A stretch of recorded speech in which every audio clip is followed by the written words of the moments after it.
बहुत समय पहले रामगढ़ नाम का एक गांव था। रामगढ़ बहुत खुशहाल गांव था। गांव के अंदर से एक नदी बहती थी। वहाँ पर लोग खेती बाड़ी करके बड़ा खुश रहते थे। सब मेहनत से कमाई करते और खुशहाल जीवन जीते। ऐसे में उस गांव में एक किसान रहता था। उसका नाम था नत्थू। नत्थू बहुत ही आलसी और बेईमान इंसान था। एक दिन वो जब रामू के यहाँ से गुजर रहा था, वो उससे बोलता है, अरे रामू, पूरा दिन इतनी मेहनत कैसे कर लेते हो? तो क्या करूं, तुम्हारी तरह मुफ्त की रोटियां तोड़ूं? ऐसी परवरिश नहीं है मेरी। अरे मुझे जब बिना काम करे पैसे मिल जाते हैं तो फिर क्यों फालतू में हाथ पैर मारूं भाई? ना भाई ना, हमें बिना मेहनत के खाना ही हजम नहीं होता। अबे छोड़ो, तुम जैसे आदमी से क्या बहस करनी। नत्थू को रामू की बात दिल पर लग गई थी। इसलिए वो अपने घर जाते हुए दिल में सोचने लगा, अब रामू को मैं भी कम मेहनत में पैसे कमा कर दिखाऊंगा। पर खेती बाड़ी में तो बहुत मेहनत लगती है। मैं कुछ और काम करूंगा। ऐसा करता हूँ, कल सुबह जाकर जमींदार से मिलता हूँ। वहाँ पक्का कुछ काम मिल जाएगा। दूसरे दिन सुबह सुबह वो गांव के जमींदार के पास पहुंच जाता है। जमींदार जी कैसे हो आप? अरे नत्थू, अरे नत्थू, अरे क्या हुआ? आज हमारे घर सब कुशल मंगल तो है? अरे कहाँ जमींदार साहब, कुछ भी तो सही नहीं चल रहा। अच्छा, तभी तो आज हमसे भेंट करने को आप आए हो। मालिक मेरे पास काम नहीं है, अगर आप। नत्थू की बात बीच से काटते हुए जमींदार बोला। तुम्हारे खेतों का क्या हुआ? नत्थू जो बेईमान था, उसने उस प्रश्न का झूठा जवाब दिया। वो तो मैंने कब के बेच दिए। वो क्या है ना मालिक, आमदनी ना के बराबर है। खाने को पैसे नहीं थे तो बेच दिए। तो अब मैं तुम्हें पैसे उधार नहीं दूंगा। तुमने पहले भी मुझसे बहुत सारे पैसे ब्याज पे लिए हुए हैं। अरे मालिक, मेरी बात तो सुन लीजिए। मैं कह रहा था कि आपके पास बहुत सारी गाय और बछड़े हैं, मैं उन्हें चराने ले जाया करूंगा। आप मुझे मेरी मजदूरी दे दीजिएगा। चलो ठीक है।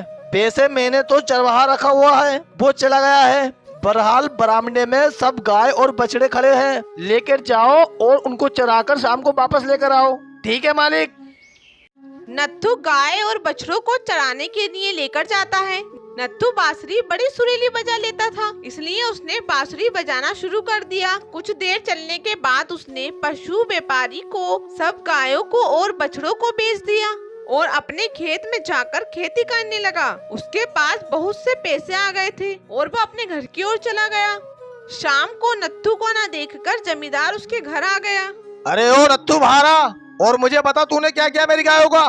कौन सी गाय जमींदार जी? आज सुबह जिनको तुम चलाने के लिए ले गए थे वो गाय? क्या बात कर रहे हो जमींदार जी? मैं तो सुबह से अपने खेतों में काम कर रहा था। मेरे पड़ोसियों से पूछ लीजिए, आपकी गायों का मुझे क्या पता। आपके पास कुछ सबूत है कि मैंने आपकी गाय चुराई है? अगर है तो चलो सरपंच जी के पास। नत्थू, मैंने तुम पर भरोसा करके गलती की है, तुम कभी खुश नहीं रहोगे। जमींदार समझ गया कि अब उसके पास साबित करने के लिए कुछ भी नहीं है। वो नत्थू को कोसते हुए वहाँ से चला जाता है। नत्थू अपने घर के अंदर जाकर खुद से बोला, आज तो बहुत सारे पैसे मिल गए।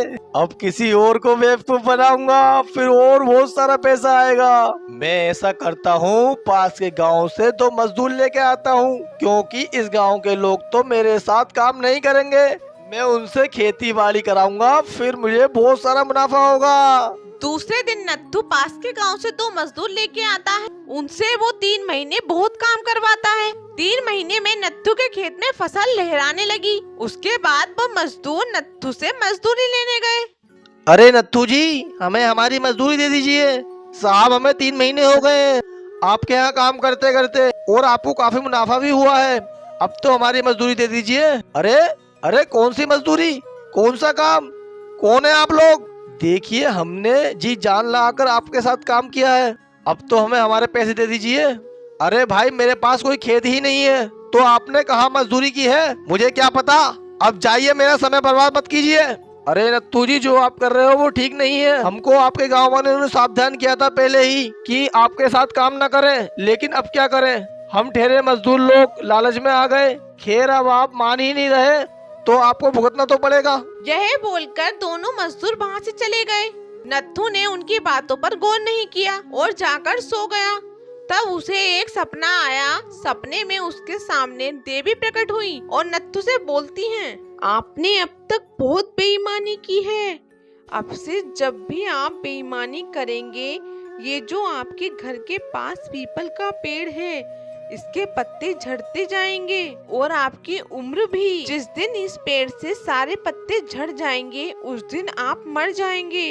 जब वो दूसरे दिन सुबह उठा, उसने देखा कि पेड़ पर से आधे पत्ते झड़ गए हैं, पर अभी भी पेड़ हरा भरा लग रहा था। नत्थू ने सोचा, अभी तो बहुत पत्ते हैं, और अपनी बेईमानी का काम उसने नहीं छोड़ा। बेईमानी में इतना खो गया था कि उसका पेड़ की तरफ ध्यान ही नहीं गया। एक दिन वो जब घर लौट रहा था, उसने देखा कि पेड़ पर अब कुछ ही पत्ते बाकी हैं, और वो डर गया और उसने सोचा, मैंने सारी जिंदगी बेईमानी करके गुजारी है, अब मेरे पास एक दिन पड़ा है, इस एक दिन में कुछ अच्छा काम कर लेता हूँ। वैसे भाई कर में मरने वाला हूँ, तो मैं इन जमा करे हुए पैसों का क्या करूँगा। एक काम करता हूँ, मैं उस जमींदार की गायों के पैसे दे देता हूँ और मजदूरों को उनकी मजदूरी।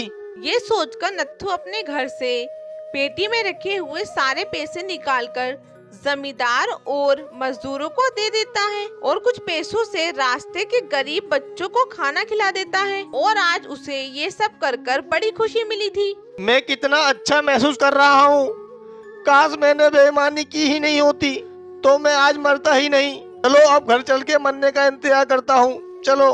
जब नत्थू रास्ते से घर जा रहा होता है, तो देखता है उस पीपल के पेड़ पर फिर से पत्ते आ गए थे। नत्थू खुश हो गया, उसे ये बात समझ आ गई थी, अब भी वो बेईमानी करता रहेगा तो वो जी नहीं पाएगा। उसने बेईमानी छोड़कर हमेशा के लिए अच्छाई का रास्ता अपना लिया। तो प्यारे बच्चों, हमें इस कहानी से ये सीख मिलती है कि बुराई का फल हमेशा बुरा ही होता है। अगर हमारी वीडियो आपको पसंद आई हो तो वीडियो को लाइक और चैनल को सब्सक्राइब करना ना भूलें, और कमेंट करके हमें जरूर बताएं कि आपको हमारी वीडियो कैसी लगी।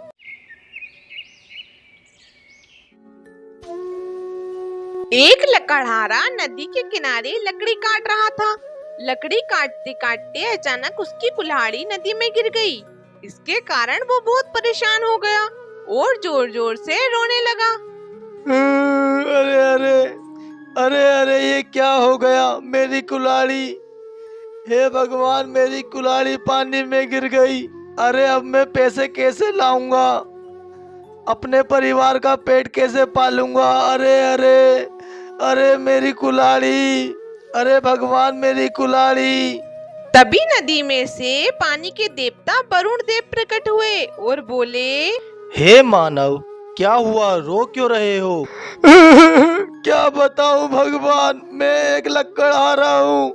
मैं लकड़ी काट कर अपने परिवार का पेट पालता हूँ, पर अब मेरी कुल्हाड़ी के बिना अब मैं क्या करूँगा।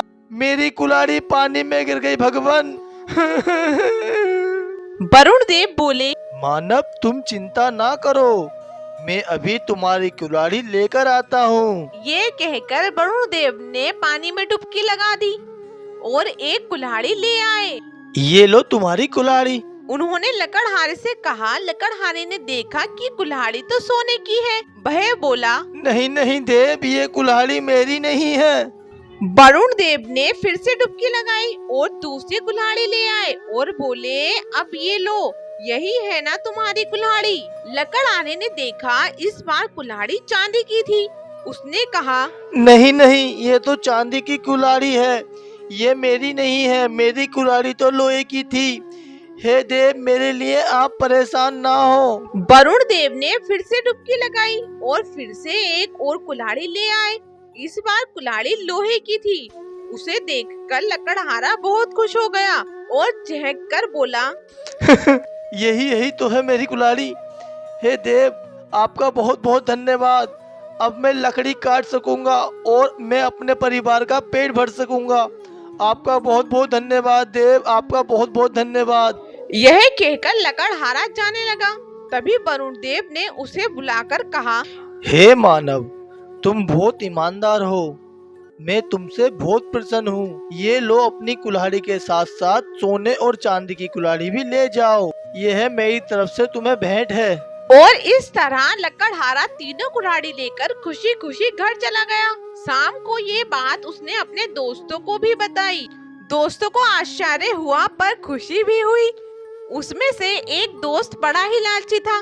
अगले ही दिन उसने अपनी कुल्हाड़ी उठाई और ठीक उसी जगह जा पहुंचा जहां ईमानदार लकड़हारे की कुल्हाड़ी पानी में गिरी थी और पेड़ पर चढ़कर लकड़ी काटने लगा और जानबूझकर कुल्हाड़ी को नदी में गिरा दिया। फिर पेड़ के नीचे बैठकर जोर जोर से रोने और चिल्लाने लगा। हाय रे, हाय रे मेरी कुल्हाड़ी, अरे एक ही कुल्हाड़ी थी मेरे पास, अरे कोई तो भगवान आए मेरी मदद करे, अरे मेरी कुल्हाड़ी पानी में गिर गई। उसका विलाप सुनकर वरुण देव प्रकट हुए। उनके हाथ में सोने की एक कुल्हाड़ी थी। वे बोले, हे मानव, देखो यही है ना तुम्हारी कुल्हाड़ी। लकड़हारा तुरंत ही खुश होकर कहने लगा, हाँ हाँ प्रभु, यही है मेरी कुल्हाड़ी, लाइए दीजिए, ये सोने की कुल्हाड़ी ही मेरी है, दीजिए।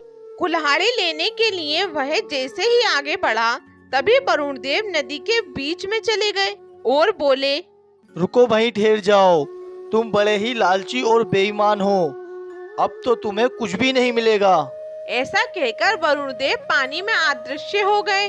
बेईमान लकड़हारे को खाली हाथ घर लौटना पड़ा। लालच में आकर उसने अपनी कुल्हाड़ी भी गंवा दी।